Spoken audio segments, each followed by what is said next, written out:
আজ কয়েকদিন আবহাওয়াটা ভালো যাচ্ছে, রোদ ঝলমল আকাশ। ধান নিয়ে যে যা দুশ্চিন্তায় ছিল, এখন নাওয়া খাওয়া ত্যাগ করে সব ধান আগে গোটো করে নিচ্ছে। রেখে গোটো করা যশোরের ভাষায়। এই যে চতুর্দিকে ধান এক জায়গায় করে পলিথিন দিয়ে ঢেকে রাখছে। ধান আর ধান পলিথিন দিয়ে ঢেকে রাখা। এই ধানগুলো এখন বৃষ্টি হলেও সেইভাবে ক্ষতি আর হবে না।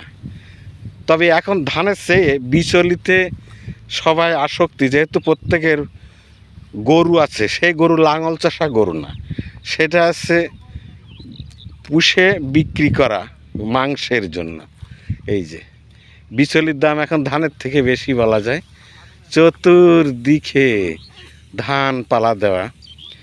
এইভাবে আকাশ যদি এক সপ্তাহ ভালো থাকে, ধানগুলো চলে যাবে সব বাড়ি। সবাই ভালো থাকুন, সুস্থ থাকুন, ধন্যবাদ।